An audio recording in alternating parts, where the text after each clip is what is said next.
የሻዕቢያ መንግስት ወደ ኢትዮጵያ የላከውን ከ56,000 በላይ የጦር መሳሪያ ጥይቶች መያዙን የኢትዮጵያ ፌዴራል ፖሊስ አስታወቀ።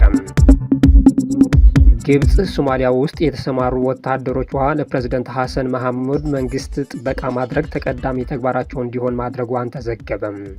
አሜሪካ ኢትዮጵያን ጨምሮ ለ75 ሀገራት ዜጎች የፍልሰት ቪዛ እንደምታቆም የሀገሪቱ የውጭ ጉዳይ መስሪያ ቤት አስታወቀ።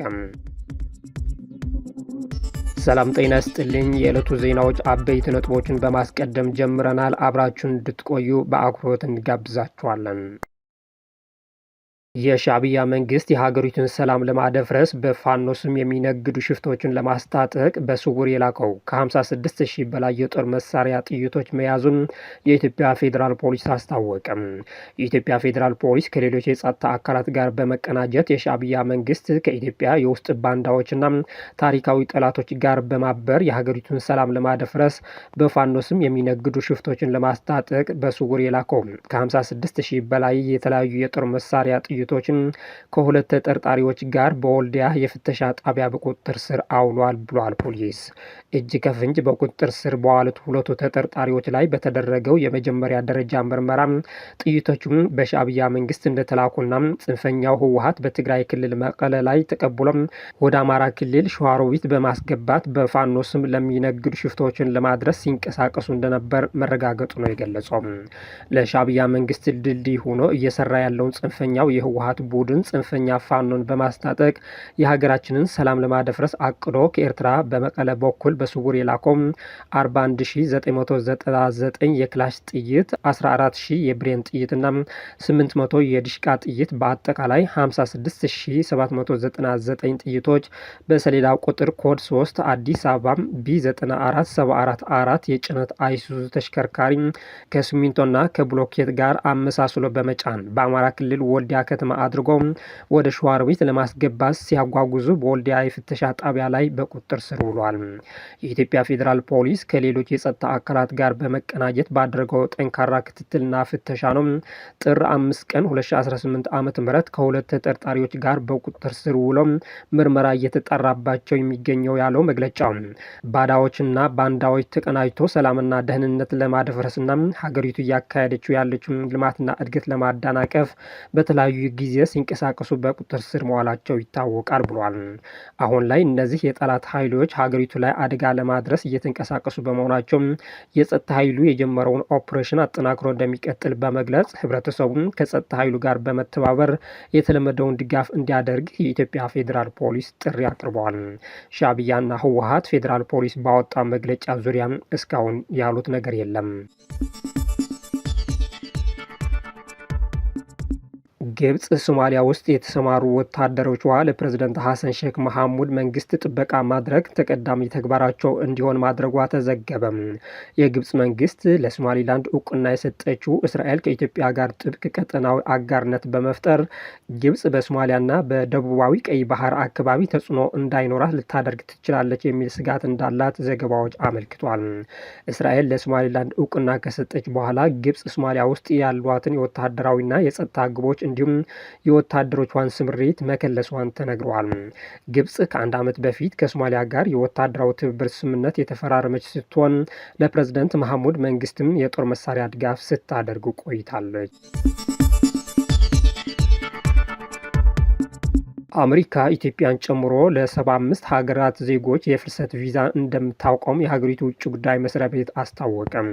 የእነዚህ ሀገራት ዜጎች በህጋዊ መንገድ ወደ አሜሪካ እንዲገቡ የሚፈቅደው የቪዛ አሰጣጥ የሚያቆመው ውሳኔም ከሚቀጥለው ሳምንት ሮብ ጥር 13 ቀን 2018 ዓ.ም ጀምሮ ተግባራዊ ይደረጋል ተብሏል። ውሳኔው የሚመለከተው በአሜሪካ የሚገኙ ዜጎችን ተቀባይነት በሌለው መጠን ከመንግስት ድጎማ የሚቀበሉ ሀገራት እንደሆነ ማርኮ ሩቢዮ እንደሚኖሩት የአሜሪካ ውጭ ጉዳይ መስሪያ ቤት ገልጿል። መስሪያ ቤቱ በኤክስ ገጹ በኩል ባሰራጨው አጭር ማብራሪያ ሶማሊያና ኤርትራ እገዳው ከሚመለከታቸው ሀገራት መካከል እንደተካተቱ በምሳሌነት ጠቅሷል። የቪዛው ክልከላ አዲስ ስደተኞች ከአሜሪካ ሕዝብ ሀብት እንደማይበዘብዙ ሀገሪቱ እስከተረጋገጥ ድረስ የሚቆይ ነው ተብሏል። የፕሬዝደንት ዶናልድ ትራምፕ አስተዳደር ውሳኔም በአሜሪካ ቤተሰብ ወይም እጮኛ ላላቸውና የስራ ዕድል ላገኙ የሌሎች ሀገራት ዜጎች ይሰጡ የነበሩ የቪዛ አይነቶችን ያካትታል ተብሏል። ከኢትዮጵያ ጎረቤቶች መካከል ከኬንያና ጅቡቲ በስተቀር የኤርትራ፣ ሱዳን፣ ደቡብ ሱዳንና ሶማሊያ ዜጎች ወደ አሜሪካ በሚያስገባቸው የፍልሰተኛ ቪዛ ላይ እገዳ ተጥሎባቸዋል። የአሜሪካ የቅርብ አጋር የምትባለው ግብጽ ሁለቱ ኮንጎዎች ናይጄሪያና ሩዋንዳ ክልከላው ተግባራዊ ከሚደረግባቸው 75 ሀገራት መካከል ተካተዋል። በሁለተኛው የአሜሪካ ፕሬዝደንት የስልጣን ዘመናቸው ወደ ዋይት ሀውስ ከተመለሱ 1 ዓመት ሊሞላቸው የተቃረቡት ትራምፕ ቀኝ ዘመም ባለስልጣናቸው ወደ ዩናይትድ ስቴትስ የሚደረገውን ፍልሰት ለመግታት መሰል እርምጃዎች ሲወስዱ ቆይቷል። የጁባላንድ አስተዳደር የሶማሊያ ፌዴራል መንግስትን አስጠነቀቀ። የፌዴራል መንግስት በፍጥነት እርምጃ ካልወሰደ ጁባላንድ ትይዩ መንግስት ልትመሰረት እንደምትችልም ፕሬዝደንት አህመድ ማዲቦ አስጠነቀቁም።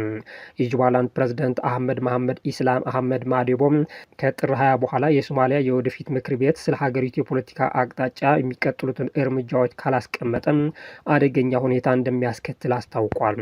ፕሬዝደንት ማዲቦ በጁባላንድ ፓርላማ የመክፈቻ ስብሰባ ላይ ባደረጉት ንግግር የሶማሊያ ፌዴራል መንግስት በመንግስት በኃላፊነት ሳይሆን በንግግር ብቻ የሚመራ ቡድን ሲሉ አጥብቀው ተችቷል። ፕሬዝደንት ሐሰን ሼክ መሐሙድ ለጥያቄዎቻችን ምላሽ ካልሰጡ ዲፕሎማሲያዊነት ከጥር 20 በኋላ ያበቃል ሲሉ አስጠንቅቋል። ከጥር 20 በኋላ ፕሬዝደንት ሐሰን ሼክ መሐሙድ ምላሽ ካልሰጡ ሀገሪቱን ለማዳን የታለሙ ጥብቅ ውሳኔዎች እንወስዳለን ሲሉ ማዲቦ ተናግሯል። ፕሬዝደንት ማዲቦ የሶማሊያ ግዛት ወደ አደገኛ አቅጣጫ እየሄደ መሆኑን በመግለጽ የፌዴራል አመራሮች የፖለቲካ ስርዓቱን እያፈረሱ ነው ሲሉ ከሰሱ። አስተዳደሩ በሞቃዲሾ ብቻ የተወሰነ በመሆኑ የቀረውን የሀገሪቱን ክፍል ተገሏል ሲሉም ተችቷል። ፕሬዝደንት ሐሰን ሼክ በ20 ቀናት ውስጥ ምላሽ ካልሰጡ ጁባላንድ የራስዋን የምርጫ ሂደት እንደምትጀምር አስጠንቅቋል። የአፍሪካ ህብረት ኮሚሽን ሊቀመንበር መሐሙድ አሊ ዮሱፍ የአሜሪካ የተወካዮች ምክር ቤት የአፍሪካ የእድገትና የእድል ህግ ወይም አገዋ ለ3 ዓመታት የማራዘሚያ አዋጅን ማውጣቱን በደስታ መቀበላቸው ገለጹ። የአሜሪካ ምክር ቤት አባላት የሁለቱ ወገን ድጋፍን በማድነቅ አሜሪካ ከአፍሪካ ኢኮኖሚ ጋር የንግድ የኢንቨስትመንትና የጋራ ብልጽግናን ለማጠናከር ያላትን ዘላቂ ቁርጠኝነት የሚያንጸባርቅ ነው ብሏል።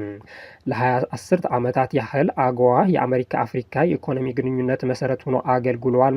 የኢንዱስትሪ ልማት፣ የስራ ፈጠራ፣ የቀጠናው እሴት ሰንሰለቶችንና በሀገሪቱ ውስጥ ሁሉን አቀፍ እድገትን ይደግፋል ብሏል። የአፍሪካ ህብረት ኮሚሽነሩ አገዋ የጋራ ጥቅም ያላቸውን የኢኮኖሚ ግንኙነቶችን በማጎልበት እና አፍሪካ በዓለም አቀፍ ንግድ ውስጥ አስተማማኝ አጋር በመሆን ያላትን ሚና በማጠናከር ረገድ ትልቅ ሚና ሲጫወት ቆይቷል ብሏል።